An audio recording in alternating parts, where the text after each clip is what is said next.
Alors, deux invités de marque aujourd'hui sur le plateau du Festival Les Chevaux du Sud au Salon du Cheval de Paris. Et nous allons parler aujourd'hui voyage à cheval. Alors, nous allons d'abord vous présenter nos invités. Il s'agit de Laurence Gonzalez. Bonjour Laurence. Bonjour Didier. Et Sophie Ducas. Bonjour Didier. Alors, dans l'ordre, Laurence a créé l'année dernière un itinéraire de randonnée de 1300 km. On va donner tous les détails, mais entre Lourdes et El Rocío en Andalousie. Donc un itinéraire à cheval, de pèlerinage, etc. Elle va nous en parler. Et Sophie a également réalisé un voyage à cheval, mais un voyage à cheval avec un cheval de bas, un Tour de France avec un cheval de bas. Et elle a écrit un livre qu'elle va nous présenter dans quelques instants. Alors le Camino del Rocío, on peut envoyer les images. Et Laurence, présentation du Camino déjà sur les premières images que l'on va voir. Je crois que c'est la carte du parcours.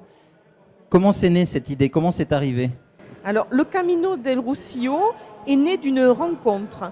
Je tiens un gîte équestre dans le Tarn où je fais table d'hôte. Et un jour, à ma table, j'ai eu des cavaliers qui m'ont parlé de quelque chose assez hallucinant qui se déroule une fois par an en Espagne et plus précisément en Andalousie, dans un petit village situé dans la province de Huelva, El Rocío.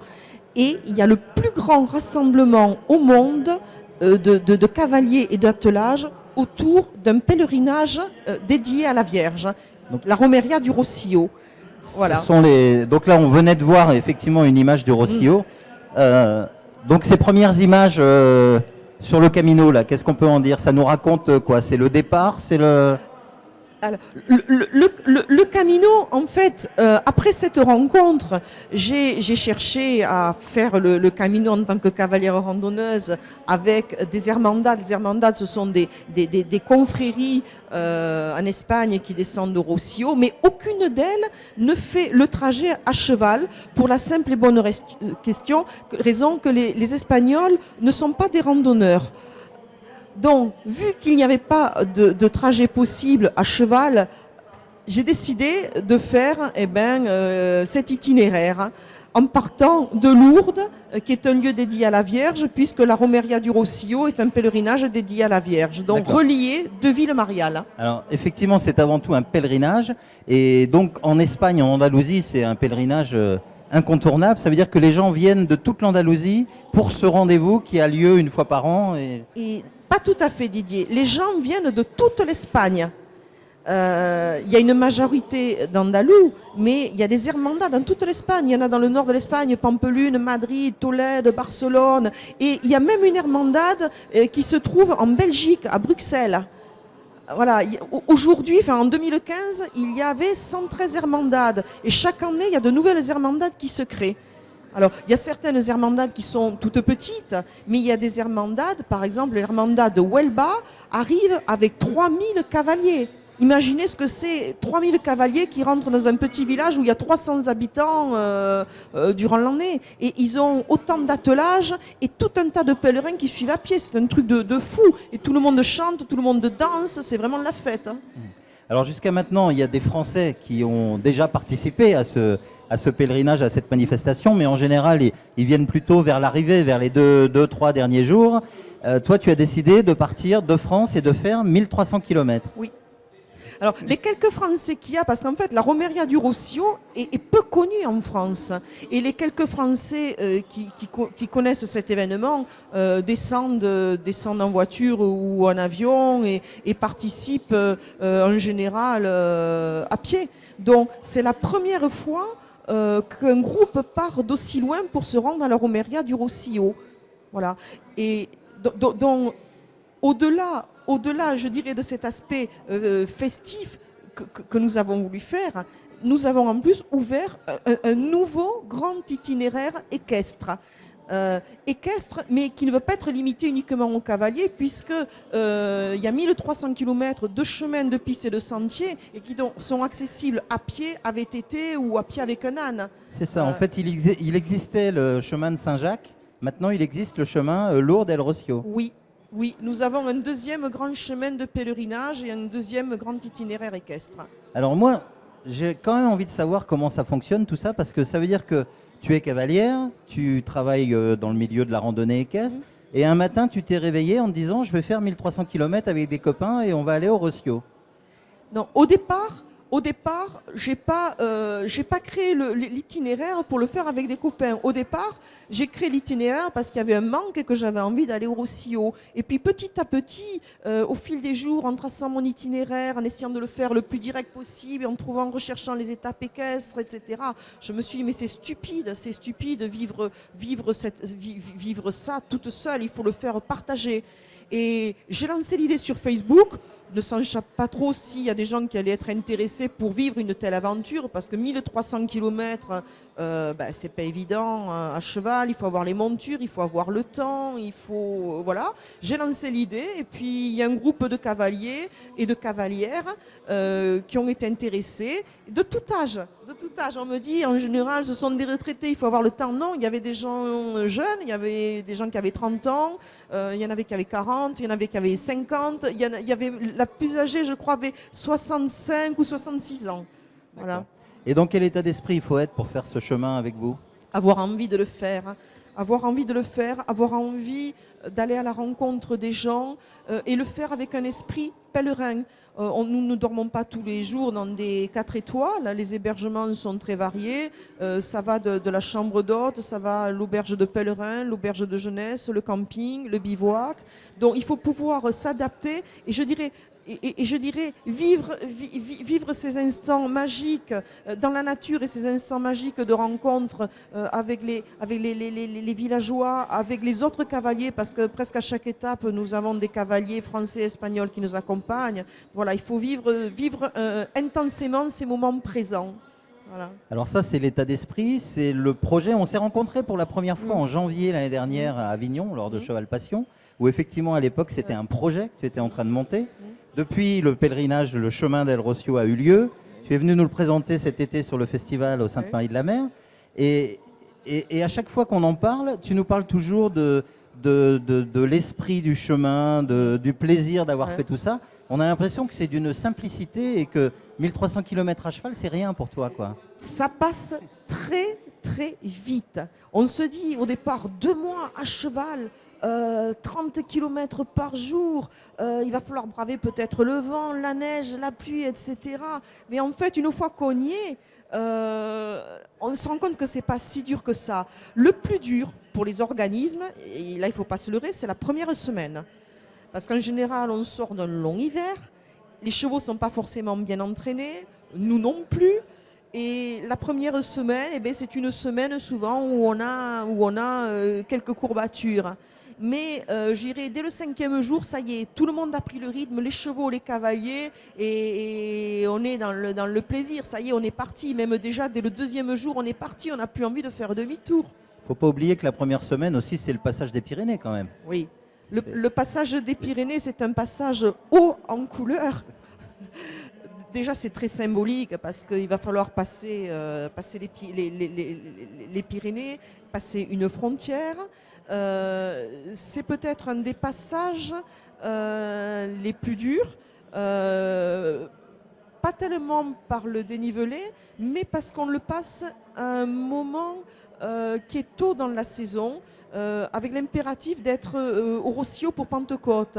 Donc cette année, nous allons traverser les Pyrénées fin mars, avec le risque de neige. L'an dernier, nous avons eu quelques névés. Voilà. Mais ce n'est pas l'étape la plus dure. Les étapes qui nous ont paru les plus dures sont des étapes qui auraient dû être les plus faciles. Ce sont les étapes en fait en Andalousie qui ont été pour nous très dures parce qu'on se heurte à la chaleur. Et même si on vit dans le sud de la France, on n'est pas habitué à des températures extrêmes. Au mois de mai, on a eu des 40-42 degrés avec pas forcément beaucoup de points d'eau. Et ça a été pour nous le plus dur, la chaleur. Voilà. Plus que la traversée des Pyrénées, la pluie, on n'en a pas eu beaucoup. On a eu un jour de pluie à Tolède et puis un jour de petits crachins en France, dans le Pays Basque. Mais ça, c'est pas surprenant. Bon, c'est le Pays Basque. Ça fait aussi la beauté du Pays Basque. Mais le plus dur, c'est la chaleur. Voilà. Et alors, si on parle des meilleurs moments, enfin le grand moment, c'est l'arrivée au Rossio quand même, avec ces milliers de personnes, ces chevaux, les couleurs, la musique, toute l'Andalousie qui est là, quoi. C'est un des grands moments. Pour moi, le grand moment, ça a été chaque matin, en fait, quand on part. Quand on part avec l'émerveillement d'une nouvelle journée qui commence, se dire qu'est-ce qu'il va y avoir, qu'est-ce qu'on va rencontrer. Et l'émerveillement, pour moi, il est pas uniquement au Rossio, il est tous les jours parce que on chevauche dans des paysages fabuleux, sauvages, en pleine nature, sur des chemins, sur des sentiers. L'émerveillement, il est à chaque seconde. Alors, à tel point que là, c'était une première, vous avez ouvert l'itinéraire, et l'idée maintenant, c'est d'en faire une institution, un chemin incontournable. Tout à fait. Donc la suite, c'est quoi? Et la suite, dans l'édition 2016, c'est une édition au féminin, que des nanas à cheval. Bon, bien sûr, nous aurons des chevaliers servants, puisque à chaque étape, on a des cavaliers locaux qui nous accompagnent pour quelques heures, une journée, 2 jours, 3 jours, voire plus. Il y a déjà les cavaliers français qui nous avaient accompagnés l'an dernier, qui reviennent et qui attendent impatiemment, et cette année qui ont décidé de faire en plus avec nous quelques étapes en Espagne. Voilà. Et pourquoi que des nanas alors? Pourquoi que des nanas? Eh bien, tout simplement, c'est parti d'une idée au Sainte-Marie de la Mer. Cet été au mois de juillet. Cet été au mois de juillet. Camino del Rossio, à la base, est un chemin de pèlerinage marial dédié à la Vierge, qui est vraiment l'emblème féminine par excellence, dont la première édition officielle sera une édition de Nana, en hommage au féminin sacré. Voilà. Alors on va parler de manière plus générale après du voyage à cheval et on va échanger là-dessus. On parlait du festival tout à l'heure, le festival Les Chevaux du Sud, où tu étais présente avec tout ton enthousiasme. Tu venais de rentrer en fait de ce grand voyage. Et pour nous, l'important sur le festival, c'est d'en faire un lieu de rencontre. Oui. Et cet été, tu as rencontré quelqu'un sur le festival que tu as tenu à inviter avec nous sur ce plateau ici au Salon du Cheval. Présente-nous Sophie qui est à côté de toi. Sophie Ducas, Sophie qui est une baroudeuse comme moi, Sophie qui a fait quelque chose que je n'aurais jamais fait, et là je suis vraiment très admirative. Elle est partie il y a quelques années toute seule avec son cheval et son cheval de bas, et elle a fait en fait le Tour de France à cheval. Donc je trouve que c'est très courageux d'être une femme et de partir toute seule comme ça à l'aventure. Moi, Camino del Rossio, je l'avais préparé, ça avait été 2 ans de préparation. Je savais le soir où j'allais m'arrêter, je savais que j'étais chez les cavaliers, j'avais vérifié tout le parcours, je connaissais les chemins, les sentiers, les pistes, mais Sophie, à la différence de moi, est partie à l'aventure et toute seule.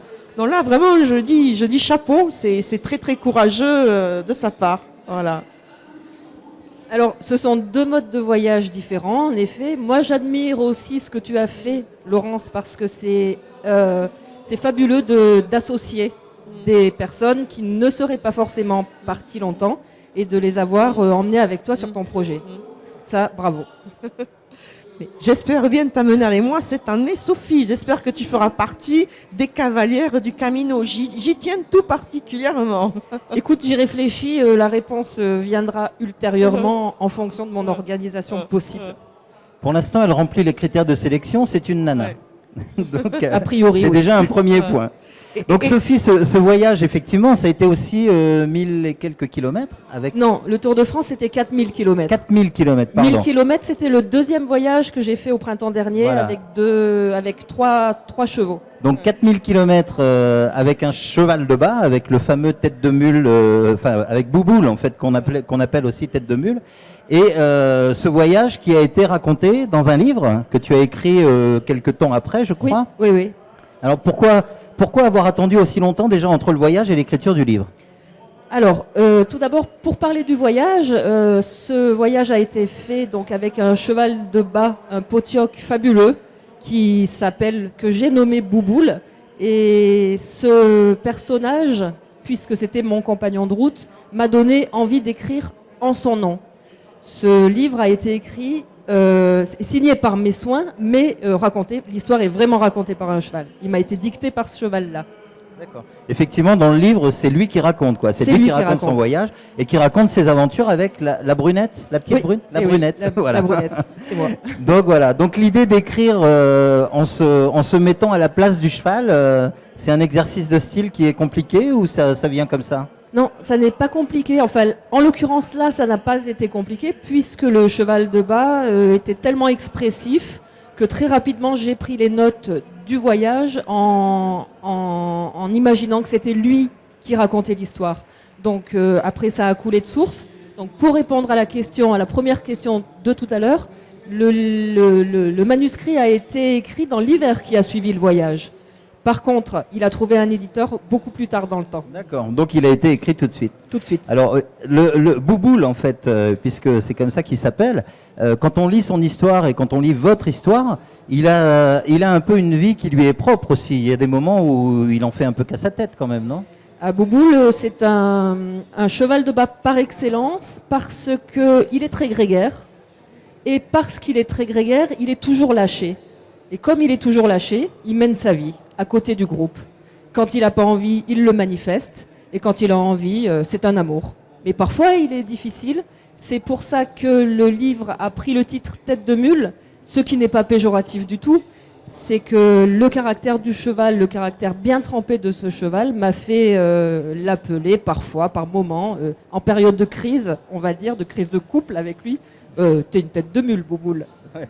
Mais ça veut dire aussi qu'à certains moments, ça peut être lui qui choisit le chemin quand il a envie de rentrer plus vite à la maison. Enfin, tu n'as pas toujours été maître de tout ce qu'il a voulu faire, je crois. Alors, il m'est arrivé, en effet, qu'il reconnaisse des passages où il était déjà passé au préalable et qu'il décide de prendre la route la plus rapide pour rentrer à la maison. À la maison, c'était dans les Alpes et en l'occurrence, une fois dans les Cévennes. Il a décidé de tirer droit. Moi, je voulais passer par la Camargue et aller au Sainte-Marie-de-la-Mer avec mes chevaux. Et lui, il a dit non, moi, je veux rentrer directement sans passer par la Camargue. Là, j'ai été obligée de le rattraper au galop et de lui expliquer que non, on faisait un petit crochet, quoi. Alors, à l'origine, ce voyage, parce qu'effectivement, c'est Bouboule qui l'a fait et qui le raconte, mais à l'origine, c'est quand même toi qui as décidé de le faire et qui a mis tout en œuvre pour y arriver. Même question que tout à l'heure, quoi. Comment on se lève un matin en disant je vais partir pour 4000 km à cheval, quoi.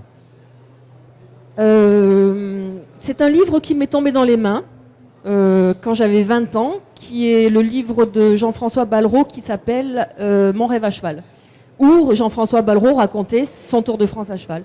À partir de là, c'est devenu une idée fixe, c'est presque devenu une obsession. Et en effet, un matin, je me suis levée en me disant il faut y aller parce que si j'y vais pas, je rate ma vie. Et c'est comme ça que les choses se sont mises en place et où petit à petit, au fil des expériences, un jour, je suis allée voir mon patron, je lui ai dit laissez-moi 6 mois de congé sans solde, je pars. Voilà. D'accord. Et pour un vrai Tour de France, c'est-à-dire qu'on est sur le dessin, les pourtours de la carte de France Alors, pas tout à fait. Pour des raisons de chronomètre et de cheval malade à un moment, et de blessure, j'ai perdu du temps et donc été obligée de tirer en diagonale entre le sud-ouest de la France et la Camargue. Ce qui fait que je n'ai pas pu aller, à cette époque, dans le piémont des Pyrénées. Et ça a été extrêmement frustrant. D'où en a découlé le deuxième voyage du printemps qui a consisté de partir de Camargue pour aller vers les Pays Basques et donc longer le piémont pyrénéen en passant par Lourdes. Alors c'est très drôle parce que le chemin de mon voyage a croisé un mois après celui qu'avait pris Laurence pour partir dans le sud de l'Espagne. Et ce qui est curieux, c'est que tu es passé à 20 km de chez moi. Voilà. C'est dommage, on ne se connaissait pas à l'époque. Elle est passée à 20 km de chez moi. Voilà, une belle rencontre en tout cas, je crois, parce que vous avez l'air d'avoir envie de continuer à vous voir et à faire des choses ensemble. Ça veut dire peut-être que toutes les deux, entre le Camino del Rocio, Sophie qui écrit, toi qui écris aussi, Laurence, je pense que sur l'édition 2016, il y aura un bouquin sur le Camino. Il y a un bouquin qui est en cours. En tout cas, il y a le guide du Camino, guide pratique, où manger, où dormir, quoi voir, enfin, questions pratiques, qui est en cours de rédaction, ainsi que les cartes mémoire qui iront sur les portables et les GPS. Voilà, tout ça est en préparation. Voilà. Moi, je pense que quand on vit un voyage, quel qu'il soit, un voyage à cheval encore plus, et quand on est en communication avec les chevaux et qu'on a vraiment à un moment envie de partager notre expérience. Et c'est évident que derrière ce genre d'expérience, il faut qu'il y ait un livre qui soit publié, qui puisse être lu par le plus grand nombre possible, de manière à faire rêver pour ceux qui ne partiront pas, ou déclencher l'envie de partir chez certains, ce qui est le must, quoi. Ce que dit Sophie, je suis entièrement d'accord. La notion de partage est fondamentale. Donc, soit partager, partir en groupe, soit partager et faire profiter cette expérience par un livre, il faut absolument partager. Oui, complètement. Alors justement, vous êtes toutes les deux des voyageuses, des cavalières au long cours. De manière un peu plus générale, votre définition du voyage à cheval, ça serait quoi?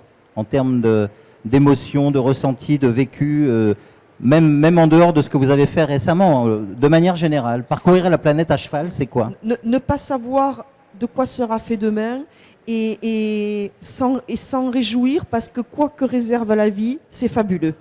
Voilà. Oui, pour moi, le voyage à cheval, je rejoins complètement ce que dit Laurence. J'ajouterais, pour moi, qui ai voyagé seul avec des chevaux, c'est aussi le partage. Partage d'un quotidien 24 heures sur 24 avec des animaux, développement d'une intuition, développement de sens qui vont au-delà de ce qu'on pourrait imaginer. Et c'est notre partie animale qui se réveille et avoir envie d'en parler, de partager ça, parce que c'est quelque chose de fabuleux. Notre partie animale et notre partie spirituelle aussi, parce qu'on a l'impression d'être connecté à autre chose. À un moment donné, on dégoupille complètement de la réalité, du travail, du stress, etc. Et on a l'impression, surtout au contact de la nature, au contact de l'animal, d'être connecté à une autre dimension. On voit les choses avec un autre regard. Et à l'arrivée d'un grand voyage, on n'est plus pareil. Il y a quelque chose en nous qui a changé. Voilà. Complètement. Complètement. Et c'est aussi pour ça qu'on a envie de repartir pour retrouver cette réalité qui en avait vraiment une, quoi. Là, on est dans l'esprit de Nicolas Boublier. On ne fait pas un voyage, c'est le voyage qui nous fait. Tout à fait. Tout à fait. Oui, et c'est obligatoirement une transformation. Et quand on part pour ce genre de voyage, moi j'ai fait 2 longs voyages à cheval. Quand on part, on ne sait pas ce qu'on va trouver. Mais quand on arrive, on sait ce qu'on a trouvé et on sait que ça va toujours au-delà de ce qu'on avait imaginé. Et pour revenir un petit peu à ce Tour de France avec Bouboule, il y a aussi quand même quelque chose, c'est que cette manière de voyager, c'est aussi une manière, enfin c'est très personnel au départ, mais c'est aussi une manière d'aller vers les autres, parce que quand on arrive quelque part avec un cheval, on n'est pas accueilli de la même manière, et quand on est en autonomie totale, comme toi tu as pu l'être, il y a des moments où on a besoin des autres, ne serait-ce que pour avoir de l'eau, voilà, comment ça se passe? Oui, mais là aussi, en cours de route, c'est une notion de partage. Laurence en parlait très bien pour le chemin d'El Rocchio. Moi, je peux dire la même chose. Il y a un accueil fabuleux quand on est en France, ce que je connais. Les gens s'ouvrent, on arrive avec les chevaux, ils ont envie de partager, d'accueillir. Et c'est extrêmement agréable de savoir que partout en France, il y a des gens qui sont très, très, très ouverts et qu'on fait rêver parce qu'on passe chez eux, et qui nous donnent énormément de leur temps, de leur espace. Et c'est de belles rencontres, vraiment. Je crois que ce n'est pas uniquement partout en France. Moi, j'ai rencontré la même chose et sur la partie française et sur la partie espagnole. Je crois que le cheval est vraiment fédérateur, ne serait-ce que parce qu'il symbolise. Il symbolise la liberté. Il peut être, pour ceux qui sont handicapés, aussi des jambes. Dont le cheval est vraiment, vraiment fédérateur. Et nous, sur le Camino del Rocío, nous avons eu la chance de voyager en Espagne. Et l'Espagne est vraiment un pays du cheval, puisque dans toutes les régions de l'Espagne, on était étonnés du nombre de chevaux qu'il y a. Et plus on descendait, on peut dire que même dans les villages, dans les cours intérieures, il y a un cheval. Chaque habitant a au moins un cheval. Donc nous étions en plus au pays du cheval. Voilà. Alors, on va terminer. Je pense que, Laurence, tu avais quelqu'un que tu voulais faire intervenir aussi, qui a fait une partie du voyage ou de la préparation avec toi. Mais avant, dernière chose avec Sophie, enfin dernière chose, tu interviens quand tu veux, mais concernant ce fameux Bouboule et ce bouquin qu'il faut absolument lire, je vous garantis que vous passerez un bon moment à travers ce récit raconté par le cheval Bouboule. Moi, je me souviens d'un passage qui m'a marqué et qui montre l'intelligence de Bouboule, parce que non seulement il écrit, Mais en plus, voilà, il a une intelligence qui lui est propre. Mais moi, je me souviens d'un passage dans le livre où tu voulais absolument le faire passer entre deux barrières, entre deux champs, et tu pouvais faire tout ce que tu voulais. Il n'y avait aucun moyen de le faire avancer. Et il ne voulait pas avancer. Alors, qu'est-ce qui s'est passé dans sa tête? Alors, dans ce cas, ce qui s'est passé dans sa tête, c'est qu'il avait acquis une telle notion de son gabarit batté que, au centimètre près, il était capable de savoir s'il allait passer sans toucher ou non. Et là, en l'occurrence, je lui ai demandé de s'engager dans un passage étroit. Et en mesurant la largeur de ce passage, je me suis rendu compte qu'il manquait 1 centimètre pour qu'il puisse passer sans toucher les sacoches. Et lui s'en est rendu compte. Et lui le savait. Et lui le savait depuis plusieurs semaines. Il savait très bien quel était son gabarit et que là, physiquement, il ne pourrait pas passer. Ça, c'est une forme d'intelligence, mais il y en a plein d'autres qui se sont offertes à moi pendant ces voyages. Et on se rend compte à quel point le cheval est un animal fin, sensible et agréable à vivre en compagnie de l'homme, quoi. Et sur le Camino, Laurence, tu t'es rendu compte aussi à certains moments des chevaux qui prenaient des décisions peut-être que toi tu n'aurais pas prises? Alors oui, moi, il y a quelque chose qui m'a surprise, dont j'avais les GPS, j'avais les cartes, dont je connaissais le chemin, mais le cheval, lui, ne connaissait pas le chemin. Et il y a quelque chose qui m'a surpris, c'est qu'il a très rapidement compris qu'on évoluait vers le sud. Et donc, point de repère, le soleil. Et j'étais étonnée de voir que souvent, à des croisements de chemins de sentiers, il prenait la bonne direction. Alors, est-ce qu'il y a télépathie? C'est un cheval que j'ai depuis, il a 17 ans, je l'ai eu tout petit, il n'avait pas encore 2 ans. On est très très proches l'un de l'autre. Est-ce qu'il y a une forme de télépathie? Est-ce qu'il a compris qu'on évoluait vers le sud et donc on devait avoir les 3/4 du temps le soleil en face de nous, mais très souvent, il prenait le bon chemin avant que j'ai donné l'indication. Voilà, ça m'a surpris. Voilà, et je ne sais pas si c'est télépathie ou si c'est intelligence par rapport au soleil, mais il y a quelque chose de sûr. Ça m'étonne pas. Ça m'étonne pas, ça je l'ai déjà vécu aussi et ça marche. Mais en tout cas, ça marche et surtout, on se rend compte qu'à vous entendre, on pourrait vous écouter pendant des heures comme ça, mais on sent surtout que vous avez envie de repartir, quoi. Et ça, c'est génial. Donc, je disais tout à l'heure, Laurence, que tu voulais nous présenter quelqu'un. Je vais lui laisser ma place. C'est toi qui vas le faire parler, qui va lui poser les questions. Oui. Et je vous retrouve après.